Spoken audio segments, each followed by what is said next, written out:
আল্লাহর বেলায় ইয়াউমা লা তামলিকু নাফসুন লিনাফসিন শাইআ ওয়াল আমরু ইয়াউমা ইযিল লিল্লাহ। সূরা ইনফিতর 82 নম্বর সূরা 30 নম্বর পারার শেষের আয়াতের বাস্তব ব্যাখ্যাটা মিলিয়ে নিয়ে বাড়ি যান। আল্লাহ বলেন কিয়ামতের ময়দান এমন একটা ময়দান কারো কোনো পাওয়ারগিরি, নেতাগিরি, সামসাগিরি কিছু চলবে না। আমি আল্লাহ যাকে কথা বলার অনুমতি দেব শুধু সে কথা বলতে পারবে, এ ব্যতীত আর কারো কোনো নেতামো কিছু চলবে না। আল্লাহর হক যদি আল্লাহ মাফ করে, মনে করেন পুরো নীলফামারী জেলার মানুষকে আল্লাহ মাফ করে দিলেন, অন্য জেলার লোকদের কাছে মানে কৈফিয়ত দেয়া লাগবে? কারো কাছে লাগবে, কারণ এটা আল্লাহর হক। আল্লাহ ইচ্ছা করলে মাফ করবে। কিন্তু এই দুনিয়ার ময়দানে মানুষ পরিচয় বহন করে, দুনিয়ায় যারা মানুষদের কষ্ট দেবে, এই যে কষ্টটা তারা পাচ্ছে, 14 বছর একাধারে জেলখানায় থেকে স্ত্রীর হক ছিল, সন্তানের হক ছিল, এক কথা বলে না কেন, কোরআন প্রচারের হক ছিল, একটাও যারা আদায় করতে দেননি, এটা তো বান্দার হক। বান্দা যতক্ষণ মাফ করবে না ততক্ষণ আল্লাহ মাফ করবে না। অনেক মানুষ এখন সাধু সাথে বসে আছে, মানে ও জান্নাত থেকে সবে মাত্র পালিয়ে এসেছে। কি সাধু সাধু ভাব লাগিয়েছে গো, দেখলে মনে হয় জিবরিলের ছোট ভাই। কথা বললো না, কিছু জানে না। ও তখন 4র্থ আসমানে ছিল, অথচ ওদের পিছনে দৌড়িয়েছে একটা চা আর একটা বিড়ির কারণে। ওদের পিছনে একাধারে সারা দিন ঘোরাঘুরি করেছে, আর এখন দাড়ি রেখে মাথায় টুপি দিয়ে হাতে তসবি নিয়ে একাধারে দুনিয়ায় ঘোরাঘুরি করছে। আবার যখন আসবে আবার ওই রকম করবে, শুধু আবহাওয়াটা পাল্টিয়েছে। তার কথা বলে না কেন? এই ক্যাটাগরিতে যারা আছে, এটা বান্দার হক। আমি যদি এই লোকটার কাছে কোনো অপরাধ করি, আল্লাহর কাছে যদি মাফ চাই, মসজিদে গিয়ে হবে না। এক কথা বলে না কেন? এটা তো আর আল্লাহর হক না, এটা এর হক। এই লোক যতদিন মাফ করবে না ততদিন আল্লাহ মাফ করবে না। আপনি সিরিয়াল করে দেখেন তো, আপনি এমন দল, এমন সংগঠন বানিয়েছে, এমন আদর্শ দিয়ে রাজনীতি দুনিয়ায় করেছে, আপনার রাজনীতির মূল টপিক ছিল নিরপরাধ মানুষগুলোকে আয়না ঘরে পর্যন্ত আটকিয়েছে, কারাগারে একাধারে আপনি বন্দী পর্যন্ত করেছেন। আরে ভাই, এগুলো বান্দার হক, কেন বোঝেন না আপনি? এগুলো বান্দার হক। আসেন, আপনি বান্দার কাছে মাফ চান, ভাই আমার ভুল হয়ে গিয়েছে, আপনি আমারে মাফ করে দেন। আপনি আসেন না ডিপজলের মতো ঘাড় বাঁকা মসজিদে গিয়ে সেজদায় পড়ে কাঁদছে আর বলছে আল্লাহ আমারে মাফ করো, আল্লাহ আমারে মাফ করবো। কসু মাফ করবে? এখানে হাসির খোরাক দেয়নি আমি আপনাকে, কারণ আল্লাহর কোরআন হাতে নিয়ে বলছি ওয়াল তাকুম মিনকুম উম্মাতুন ইয়াদউনা ইলাল খায়র। সূরা আলে ইমরানের 104 নম্বর আয়াত। বাংলার মুসলমান মিলিয়ে দেখেন, বের করে দেখেন। আল্লাহ বলেন তোমাদের মধ্যে একটা মাত্র দল থাকা দরকার, যেই দলটা মানুষদের সৎ কাজে আদেশ দেবে আর অসৎ কাজে বাধা দেবে। আল্লাহ ব্যাখ্যা দিয়েছে ওয়াউলাইকা হুমুল মুফলিহুন। আয়াতকে তাকান, উলাইকা ইসমে ইশারা, ইশারাবাচক সংজ্ঞা শব্দ আল্লাহ জায়গায় দিয়েছে। আমার যেমন আঙ্গুল দিয়ে দেখাচ্ছি এই মানুষগুলো, আল্লাহ দেখাচ্ছে উলাইকা ওই মানুষগুলো। কারা? এই দুনিয়ার ময়দানে দল সংগঠন করতে গিয়ে যারা সৎ কাজে আদেশ আর অসৎ কাজে বাধা দিয়েছে, আল্লাহ বলেন এই দলটাই তো আমি আল্লাহর কাছে সফল কাম। আপনি এমন রাজনীতি করলেন, এমন সংগঠন করলেন, আপনার রাজনীতি, আপনার সংগঠনে শুধু মানুষদের হাতে আপনি অস্ত্র তুলিয়ে দিয়েছেন। টুপি দাড়ি দেখলেই আপনি জামাত শিবির তকমা লাগিয়ে ঘরে পর্যন্ত থাকতে দেননি। আমি জানি কালকে আমার এই কথাগুলো নিয়ে অনেক মানুষ নেচে বেড়াবে, গেয়ে বেড়াবে, খেয়ে কাজ নেই, এরা ওয়াজে আইসে শুধু এই কয়। এখান থেকে কি বোঝাতে চাচ্ছি ওটা তো ভালো করে বোঝে। কিয়ামতের ময়দানে রাসূল বলেন আমার উম্মতদের মধ্যে ৭৩টা কাতার দ্বারা, এখানে আলেমে জিজ্ঞাসা করেন, ৭২ কাতার যাবে জাহান্নামে আর একটা কাতার যাবে আল্লাহর জান্নাতে। আপনি কোন দলে আছেন? কার আদর্শ মেনে আপনি দুনিয়া এরকম করতেছে? কোন পথের দিকে হাঁটা দিচ্ছে? কোন আদর্শের রাজনীতি আপনি দুনিয়ায় গ্রহণ করেছে? যে আদর্শের রাজনীতি মানুষের হক নষ্ট করে, এটা কোনোদিন আদর্শ রাজনীতি হতে পারে না। যে রাজনীতিতে মানুষদের গুম করে আয়না ঘরে রাখে, এটা কোনোদিন আদর্শ রাজনীতি হতে পারে না। এটা কোরআন হাদিসের আলোকে পরিচালিত না, না, না। এটা আপনার মন মতো আপনি একাধারে বানিয়েছেন। আপনি জাহান্নামে যাবে না তো যাবে কি বলেন? শেষে শব্দ মিলান, আরে একেবারে যন্ত্রণায় কঠিনতম আযাব আল্লাহ আপনাকে দেবে। আমার বন্ধুরা, অনেক মানুষের ব্যাখ্যায় ক্ষেত্রে আমি বললাম না যে সাধু হয়ে গিয়েছে, এখন একাধারে বলবে যে আমি তো ওই কাজগুলো সঙ্গে ওই সময় জড়িত ছিলাম, এখন তো আল্লাহর কাছে মাপ চেয়ে নিয়েছি। কোন দিনেও আল্লাহ কিন্তু মাফ করবে না। আমি আবারও বলছি, এটা বান্দার হক। আপনি যদি এটা বান্দার কাছে মাফ না চান, আর মাফ চাইবেন কেমন করে? লোকগুলো তো কবরে কথা বলে না কেন? এই লোকগুলোকে তো রাত 12টায় 1 মিনিটে আপনি ফাঁসি দড়িতে পর্যন্ত ঝুলিয়ে মেরেছেন, ফাঁসি কার্যকর করেছেন, সকালবেলা হাতে মিষ্টি নিয়ে পর্যন্ত আপনি আনন্দ উল্লাস করেছেন, টেলিভিশনে একাধারে আপনি এসে আনন্দের সংবাদ প্রচার করেছেন। ধৈর্য ধরে থাকেন, যে আইন আপনারা তৈরি করে আমাদের এক একটা রাহাবারদের ফাঁসিতে ঝুলিয়েছেন, ওই আইন দিয়ে সামনে আপনাদের বিচার হবে। আমার বন্ধুরা, যারা আল্লাহর কোরআনের আয়াত অনুযায়ী এই কর্মসূচিগুলোর মধ্যে নেই, আল্লাহ দল করার ক্ষেত্রে যেটা ব্যাখ্যা দিলেন এবং মানুষদের কষ্ট দেওয়ার ব্যাপারে যে তথ্য এই জায়গার মধ্যে আল্লাহ উঠিয়েছে, দুইটা এক জায়গায় করে আপনি মিলিয়ে দেখেন, যারা কষ্ট দেয় না, আল্লাহর দল দুনিয়ায় যারা করে, এই মানুষগুলো দুনিয়ার ময়দান থেকে তাদের জান্নাতের রাস্তাটা একদম পাকাপোক্ত করতেছে।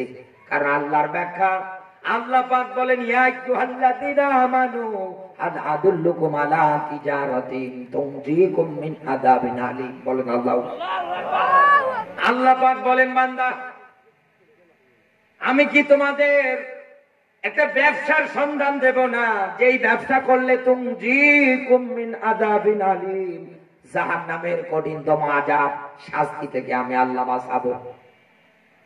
পরের আয়াত মিলান, তুমিনুনা বিল্লাহি ওয়া রাসূলিহি, আল্লাহর প্রতি ঈমান, রাসূলের প্রতি ঈমান, এরপরে আল্লাহর ব্যাখ্যা, ওয়া তুজাহিদুনা ফি সাবিলিল্লাহ। বলেন আল্লাহু আকবার।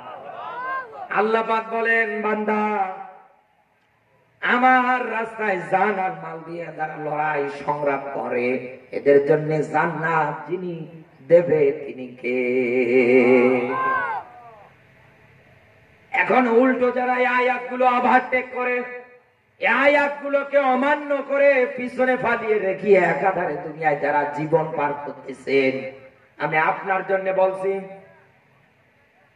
এখন পর্যন্ত মনে মনে চিন্তা ভাবনা তৈরি করেছেন, এখন না হয় আবহাওয়া এরকম আছে তাই আমরা এরকম ধরে থাকি, যেই দিন ওরা আসবে আমরা ওদের সঙ্গে আবার তাল মেলাবো। বাস্তব ব্যাখ্যা বলছে, আপনার যদি জাহান্নামের ভয় ভীতি অন্তরে থাকে, তাহলে মিলে নিয়ে বাড়ি যান। আসরের নামাজের পরে নবী লূতের কাছে 2 জন ফেরেশতা এসে ডাকতে বলছে, পয়গম্বর আপনার উপরে ঈমান যারা এনেছে তাদেরকে নিয়ে আপনি এই জায়গা থেকে চলে যান। আয়াতের শব্দ মিলান, ইল্লাম রাতা, খবরদার আপনি আপনার স্ত্রীকে নেবেন না। কথা কার? নীলফামারীবাসী নবীর স্ত্রী, তাও আল্লাহ নিতে বারণ করে। কোন মুফাসসির কিন্তু আয়াতটার ব্যাখ্যা করতে গিয়ে ব্যাখ্যা দেয়নি যে লূত নবীর স্ত্রীর চরিত্র খারাপ, তিনি চরিত্রহীনা।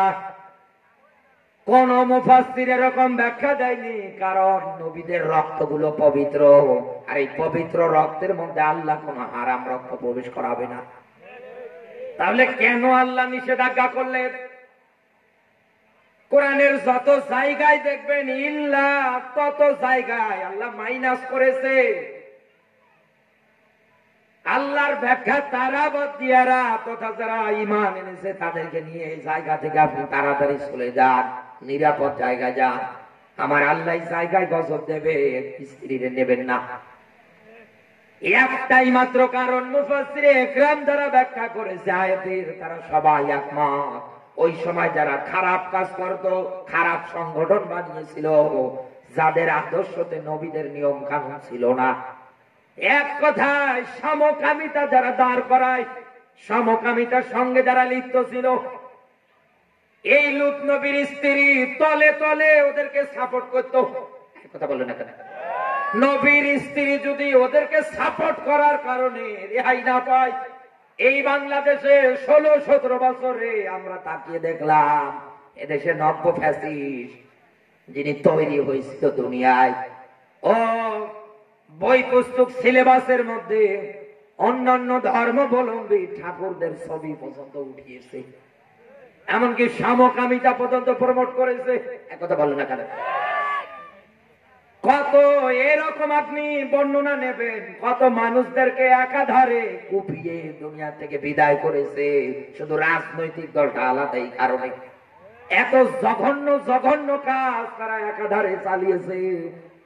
এই লোকগুলোকে এখন পর্যন্ত যারা মন থেকে সাপোর্ট করেন, ওই যে ওরা যদি জাহান্নামে যায় নবীর স্ত্রী হয়েও, আপনি কোন জায়গায় যাচ্ছেন চিন্তা করেন তো।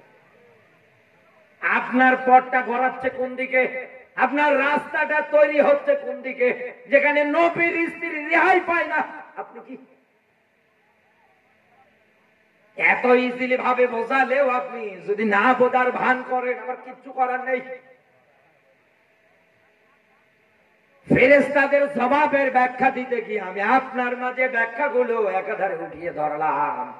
তারা দুনিয়ায় যাওয়ার পরে মারামারি করবে, ফিতনা ফাসাদ করবে, ফেরেশতাদের ওই জবাব মুখছিত বাণী আমাদের জীবনের চরিত্রের সঙ্গে মেলান তো একেবারে মিলে যায় না।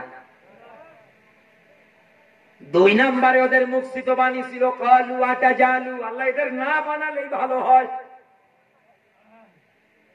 তোমার তসবিহ, তাহলিল, গুণগান, প্রশংসা এগুলো করার জন্য তো আমরাই আছি, এদেরকে আবার বানানোর কি দরকার? এখন অনেকের মনে প্রশ্ন থাকতে পারে, ফেরেশতারা আমাদের ব্যাপারে কেন এই তথ্যগুলো দিয়েছিলেন? কারণ আমাদের আগে এই দুনিয়ার ময়দানে জিন্দাদিরা বসবাস করত, তারা আর তাদের মধ্যে কেউ কেউ আল্লাহর অবাধ্য হয়েছিল। এক কথা বললেন না কেন? এইরকম কার্যকলাপের সঙ্গে তারা জড়িত হয়েছিল। আমার আল্লাহ পাক একটা পর্যায়ে যারা অবাধ্য তাদের ধ্বংস করে দিয়েছে। মুফাসসিরে ইকরাম যারা আয়াতের ব্যাখ্যা করার ক্ষেত্রে দিয়েছে, আমি এই 2টা ব্যাখ্যায় ফেরেশতাদের জবাবের কথাটা আমি ঘাটতে লাগলাম।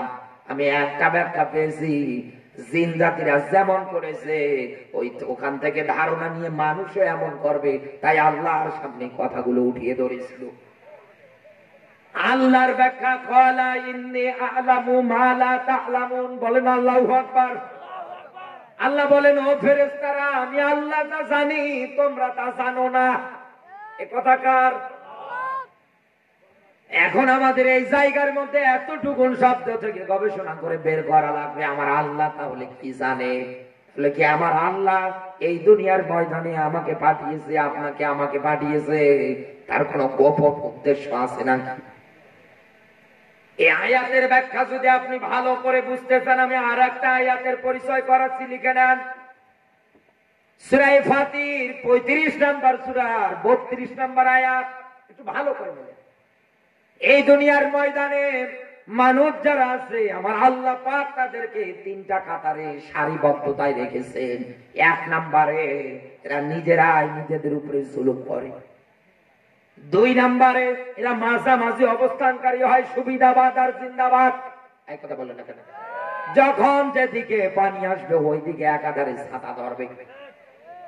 3 নম্বরে এই দুনিয়ার ময়দানে সত্যের উপর টিকে থাকতে গিয়ে জেল যদি হয়, ফাঁসি যদি হয়, কোরআনের আইন কানুন রচন বচন গুলো কায়েম করতে গিয়ে যেটাই হোক না কেন, কোনদিন এই 3 নাম্বার কাতারবন্দি সেক্টরের মানুষগুলো পিছু উঠে আসে না। জীবন বিলিয়ে দিয়ে যাবে, তারপরে সত্যের উপরে অটল থাকবে। এবং অন্য যারা আছে তাদেরকে পর্যন্ত সত্যের উপদেশ দেবে। আমার বন্ধুরা, তাহলে আল্লাহ এটাই জানে আমার বান্দা বান্দির মধ্যে এমন একদল মানুষ তৈরি হবে যারা আমার কোরআনের বিধানগুলোকে কায়েম করার জন্য একাধারে এরকম চেষ্টা চালাবে। এতে তাদের যা হবে হবে। কোরআনের পাখি সহকারে যত মানুষকে দুনিয়ার থেকে বিদায় করে দেওয়া হলো, তেনারা কি পারতো না স্যালেন্ডার করতে, জীবন ভিক্ষা চাইতে? কথা না বললে বুঝি পারতো না? তেনাদের তো চেয়ার এবং পদ, টাকা পয়সা, ধন সম্পদ কত কম কিছু লোভ লালসা দেখায়নি, কোনটাই কাজ হয়নি। দেশ থেকে পর্যন্ত চলে যেতে বলেছেন আমি এ দেশ থেকে কেন চলে যাব, আমি দেশে থাকবো, বাঁচাও যদি আমার লাগে, সিংহের মতো বাঁচবো। তারা কিন্তু চাইলে পারতো আত্মসমর্পণ করতে, স্যালেন্ডার করতে, আমাদের ছেড়ে দেন, জীবনটা ভিক্ষা দেন, কিন্তু তারা করে নাই। আল্লাহ পাক বলেন কিয়ামতের আগ পর্যন্ত এরকম একটা কাতার, একটা দল দুনিয়ায় থাকবে যাদের উপরে এরকম যত স্টিম রোলার হোক না কেন, যত বর্বরতা নির্যাতন যত কিছু তাদের উপরে চালানো হোক না কেন, তাদের জবান দিয়ে একটাই বাণী, এই দুনিয়ার ময়দানে সত্যের পথ আমরা কোনোদিনও ছেড়ে দেব না, টিকে থাকবে, এতে যা হয় হয়। আল্লাহ পাক যেন এই কাতারটার মধ্যে আমাদের সবাইকে শামিল করে, বলেন আমিন। আরো জোরে বলেন আমিন। তাহলে আয়াত অনুযায়ী আল্লাহ পাক আপনাকে আমাকে জমিনের খলিফা, জমিনের কামলা করে দুনিয়ায় পাঠিয়েছেন। কেন পাঠালেন? কারণ এই জমিনটার মধ্যে আপনি নেতৃত্ব দেবে, যোগ্য মানুষরা নেতৃত্ব দেবে। এদেশের সুপ্রিম কোর্ট, জাজ কোর্ট, হাইকোর্ট যত জায়গা আছে সব জায়গায় আল্লাহর কোরআনের নিয়ম নীতি চলবে। রাসূলের হাদিস, লা তাজালু বুয়ুতান মাকাবির, বাইতান না দিয়ে হাদিসে বুয়ুতান দিয়েছে। একটা দুইটা ঘর না, বডি না, দেহ না, সব জায়গার মধ্যে আল্লাহর কোরআনের আদর্শ, আল্লাহর কোরআনের নিয়ম নীতি সেট করা লাগবে। হাদিসের ব্যাখ্যা অনুযায়ী যাদের দেহ, যাদের ঘরে আল্লাহর কোরআনের নিয়ম নীতি একটাও চলে না, ও দেহ না, ও ঘর না, ও শয়তানের কারখানা, ওটা উজার গৃহ।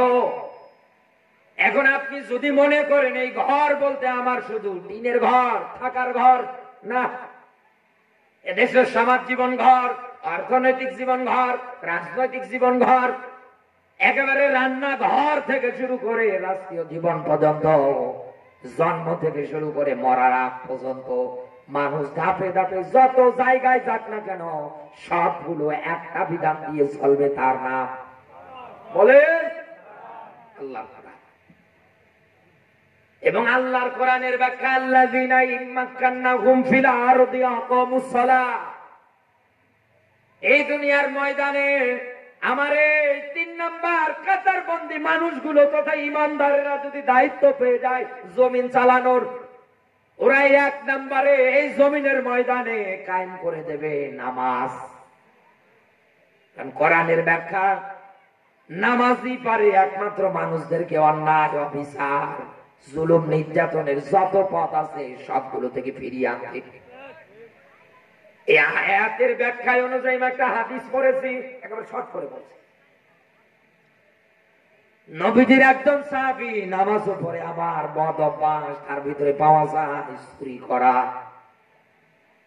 সাহাবীরা দেখছে, কিছু বলে না, চিন্তা ভাবনা করে দেখছে দিন দিন এটা আরো বেড়ে যাচ্ছে, আজান হলে নামাজ পড়ে অথচ বদ অভ্যাস, চুরি করা। রাসূলের কাছে নালিশ দিলে, হ্যাঁ নবী আপনার এই সাহাবী এই কাজ করে। রাসূল ডাক দিয়ে বললেন, সাহাবী ব্যাপারে যে নালিশ করছো, এ কি 5 ওয়াক্ত নামাজ পড়ে? বলে হ্যাঁ, এই 5 ওয়াক্ত নামাজই পড়ে। নবীজি ডাক দিয়ে বললেন, ও সাহাবীরা, তোমাদের সবার সামনে আমি এই কথাটা বললাম, একদিন তাকাবা, এই নামাজ তাকে অন্যায় অশ্লীলতা থেকে ফিরিয়ে রাখবে। এই বাংলাদেশের সুপ্রিম কোর্টে যদি নামাজের বিধান গতকাল বা আগামীকালকে ডক্টর ইউনূস পাশ করে দেয়, মুসলমান যারা আছে সবাইকে নামাজ পড়া লাগবে, এটা ফরজ ইবাদত। আর কিয়ামতে আল্লাহ বান্দার কাছে সবার প্রথমে নামাজের হিসাব নেবে। এটা যদি ওখান থেকে একবার কার্যকর হয়, এদেশে যত মডেল মসজিদ বানিয়েছে এবং গ্রাম্য এলাকায় যত মসজিদ আছে একটাতেও জায়গা হবে না। এই দেশের মানুষ মাপে ওজনে কম করবে না, আমানত এটার খেয়ানত করবে না। এই দেশে কোনদিন কোন দুর্নীতি, চিটারি, বাটপারি, অন্যায়, অবিচার একটাও হবে না। এ কথা বলে না কেন? এই জন্য আমাদেরকে আল্লাহ জমিনে পাঠিয়েছে নেতৃত্ব দেওয়ার জন্য। রসুল মার খেয়েছেন, জুলুম নির্যাতন সহ্য করেছেন। শেষে রসুল এত জুলুম এত নির্যাতন সহ্য করার পরে কোরআন হাতে নিয়ে বলেছিলেন, আমার যুগটাই হচ্ছে সর্বশ্রেষ্ঠ যুগ। মার খেতে খেতে সাহাবীর অবস্থা খারাপ। উত্তপ্ত মরুভূমির বালির মধ্যে তাদেরকে সাহায্য করে দেওয়া হতো, হাজারো নির্যাতন। তাদের চোখের সামনে জীবন্ত মানুষটাকে ছিঁড়ে দুই পা করে বিদায় দেওয়া হতো। এত কিছু নির্যাতন চালাতো। সাহাবীরা রসুলের কাছে এসে ডাক দিয়ে পর্যন্ত বলে, মাত্তা নাসরুল্লাহ, নবী আল্লাহর সাহায্য আসবে কখন? নবীজি বলেছিলেন, আল্লাহর সাহায্য করিব, একেবারে নিকটে। নীলফামারীর তাওহীদি জনতা, আমি আপনাকে এখান থেকে একটাই মাত্র ব্যাখ্যা দিতে চাচ্ছি। যেহেতু আমরা জমিনের কামলা দিতে এসেছি, জানার মালের মাধ্যমে দুনিয়ায় আপনার আমার কামলা দুনিয়ায় চলবে।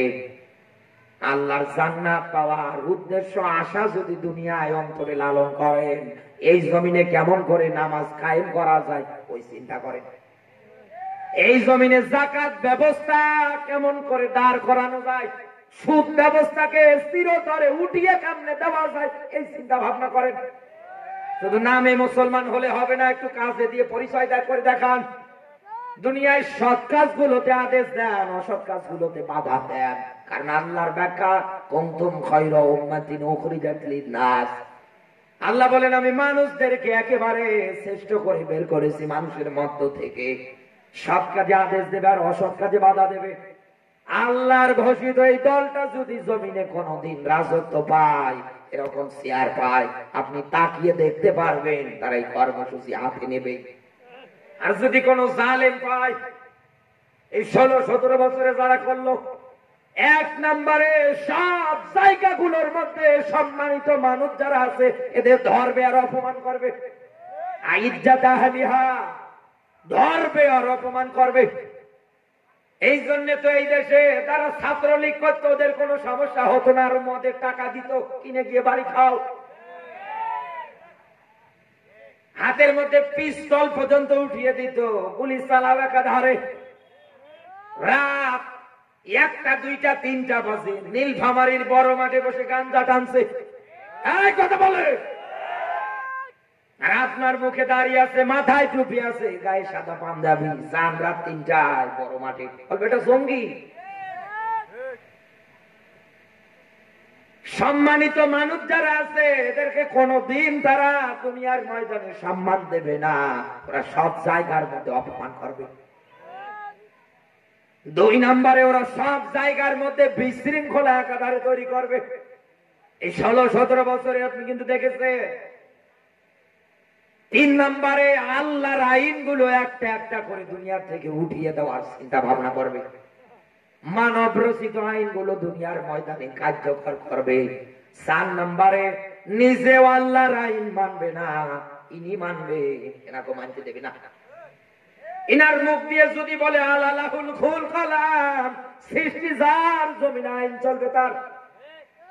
ওনার নামের আগে একটা উল্টা শব্দ লাগিয়ে হাত করা পরিয়ে জেলখানায় আটকে রাখবে। হ্যাঁ কথা বলে। আপনি কিন্তু এইরকম সময় পার করেছেন, আমি শুধু কাজ দিয়ে গেলাম। যেহেতু আমরা জমিনের কামলা, খলিফা, তাহলে আমাদের দায়িত্ব এখান থেকে এটা শিক্ষা নিয়ে বাড়ি যাওয়া লাগবে। আগামীতে কোন জালেম নতুন করে যেন এই চেয়ারে বসতে না পারে। আমাদের একটাই দায়িত্ব, একটাই কর্তব্য, এই জমিনের ময়দানে এমন মানুষদের চেয়ারে বসাবো যারা চেয়ারে বসার পর পরে এই বিধানগুলো কার্যকর করবে। আমরা কি রাজি আছি? যদি বলেন হুজুরে ব্যাখ্যা কই পেলেন, একেবারে শর্ট করে আমি আপনাকে সূরা নিসার 59 নম্বর আয়াতের ব্যাখ্যাটা একটু বলছি। আল্লাহ পাক বলেন আতিউল্লাহ ওয়া আতিউর রাসূল ওয়া উলিল আমরি মিনকুম। আয়াত দিকে তাকান। এই যে আতিউ শব্দটা আরবিতে বলা হয় ফিল, বাংলায় বলা হয় ক্রিয়া, ইংরেজিতে বলা হয় ভাব। আল্লাহর আগে দিলেন, রাসূলের আগে দিলেন, কারণ দুনিয়ার ময়দানে আল্লাহ এবং আল্লাহর রাসূলকে মানার ব্যাপারে কারো কোনো দলাদলি চলবে না, কারো কোনো প্রশ্ন পর্যন্ত চলবে না। এক কথা বলে দেখেন, আপনাকে মানাই লাগবে। নবী তো আর চিরদিন দুনিয়ায় বেঁচে থাকবে না, নেতৃত্ব আর চিরদিন দুনিয়ায় দেবে না। তার মানে নবীজির পর থেকে শুরু করে একেবারে কিয়ামতের আগ পর্যন্ত যত মানুষ নেতৃত্ব দেওয়ার জন্য চেয়ারে বসতে চাইবে, আল্লাহ কিন্তু তাদের নামের আগে আর আতিউ শব্দটা দেয়নি। তার মানে আসলে এখান থেকে এটাই বোঝাতেছে বান্দা শোন, এই জমিনের ময়দানে কেউ যদি এরকম নেতৃত্ব দিতে চায়, আগে তাকা ওই লোকটা আল্লাহ এবং আল্লাহর রাসূলকে মানে কিনা। এমন নেতা কিলিনছে টাকনুর নিচে কাপড়, একটা বলে না কেন? এই মাহফিল গুলোতে এসে আলোচনার মাঝখানে হুজুর একটু দাঁড়া, আমাদের অতিথি এসে একটু কথা বলবে, তাকিয়ে দেখবেন লম্বা সুরা মানুষ ক্লিন শেভ করে এসেছে, টাকনুর নিচে কাপড় পরা, 2-4টা বক্তব্য দিয়ে একাধারে এবার বলে ভাই আগামীতে ভোটটা আমাকে দেবেন। একে ভোট চাওয়ার জায়গা? মাহফিল গুলোকে আজ এইভাবে শেষ করে ফেলতেছে, একে ভোট চাওয়ার জায়গা? আপনার কর্ম দেখে, কাজ থেকে মানুষ আপনাকে সমর্থন করবে। একটা সুন্নাতের গোষ্ঠী জীবনে পাওয়া যায় না, আর উনি এসে এসে হা কিছু করতেছে। কারো যদি বাস যায় আমার কিছু করাতে নাকি, কিন্তু কোরআনের আয়াতের দলিল দিয়ে বলেছি। এখন এর পরেও যদি আপনি বলেন যে না ও হুজুর সাতা যা বলেছে বলেছে, ওয়াজ এখানে থাক, সামনে থেকে কি দেখেছেন এর চাইতে আরো বেশি দেখবেন। এক কথা বলে না কেন? এই বাংলাদেশে আল্লাহর বিধানগুলো যদি আমরা কার্যকর করতে সক্ষম হতাম, যে শয়তান এতদিন রাজত্ব করলো, এ পালানোর পরে কোন টুপি দাড়িওয়ালারা কারো বাড়িতে গিয়ে 10 টাকা চাঁদাবাজি করে না, কারো দোকানপাটে ব্যবসা প্রতিষ্ঠানে গিয়ে চাঁদাবাজি করে নাই। এক কথা বলে না কেন? কারা করেছে আমরা ভালো করে জানি। এখন যদি এই করে আর যদি এই জায়গায় বসে, গলায় আগে ছুরি ধরবে, হুজুর জাহাজ দিয়ে যান, তাহাজ্জুদ এখানে বসছে। অথচ আল্লাহর কোরআনের বিধান মুমিন ইমানদার যারা হবে, আল্লাযীনা আমানু ইউকাতিলুনা ফি সাবিলিল্লাহ, তারা আইনগুলো বাস্তবায়ন করার জন্য দুনিয়ায় লড়াই করবে, চেষ্টা চালাবে, সংগ্রাম করবে। যারা মুখ দিয়ে বলবে আমানু, আমি তো ইমানদার, এই ঘোষণা যারা দেবে, চুরি ডাকাতি ছিনতাই যে যাই করুক না কেন, আল্লাহর কোরআনের বিধান আল্লাহ ঔষধ আকারে দিয়েছে। ফাকাতাহু আইদিয়াহুমা, মহিলা হোক আর পুরুষ হোক, যেই হোক না কেন, সাক্ষ্য প্রমাণের ভিত্তিতে ধরা পড়লে ওরা হাত কাটে। একটা চোরের বিচার কোরআনের এই আয়াতটা দিয়ে করেন, আমি কোরআন হাতে নিয়ে বলছি, মিডিয়াতে ছেড়ে দেন, এদেশে চুরি করা এমনি বন্ধ হয়ে যাবে। আমরা তো চোর ধরলে পেটাই, মূল চোর, বেগুন চোর, কথা বলে না। সর্বোচ্চ মূল, আলু, বেগুন, একটা সাইকেল চুরি করে ও কত টাকা এক বছরে ইনকাম করে বলেন তো? বাংলাদেশে যে দরবেশ ছিল 36,000 কোটি টাকা চুরি করেছে। কি দরবেশ, দাড়ি কেটে কিনছে, কি একটা অবস্থা ওরা পার করেছে। কালামানি, কলা পাতা। এজন্য আল্লাহ বলেন হালা আতা আলাল ইনসানি হিনুম মিনাদ দাহরি, কি নিয়ে অহংকার করো? মশান মশান দেখাও, ক্ষমতা দেখাও। তুমি তো উল্লেখ করার মতো কিছু ছিলে না। আমি আল্লাহ আজকে তোমাকে এত দূর টান দিয়ে নিয়ে আসলাম, আর তোমার মশান, ক্ষমতা, অহংকার, পাওয়ার, নেতামি, সামসামি এর শেষ নেই। আল্লাহ আরো ব্যাখ্যা দিচ্ছেন, কাইফা তাকফুরুনা বিল্লাহ, কিভাবে অস্বীকার করো? তুমি তো মৃত ছিলে, আমি আল্লাহ তোমার জিন্দা করলাম, আবার মরণ দেব, আবার চিন্তা করব। আমি আল্লাহ বলছি তোকে আমার সামনে আমি দাঁড় করাবো। একটা চেয়ারম্যান যদি এখানকার কাউকে ডাকে, ওর আগে চেয়ারম্যানের সামনে গিয়ে দাঁড়ালে হাত পা কাঁপবে। কথা বলে না কেন? ওর গলা কাঁপবে। কিয়ামতে আল্লাহর সামনে দাঁড়িয়ে আল্লাহ যদি জিজ্ঞাসা করে, জীবনকাল কেমনে কাটিয়েছিস, শেষ, কিচ্ছু বলার অধিকার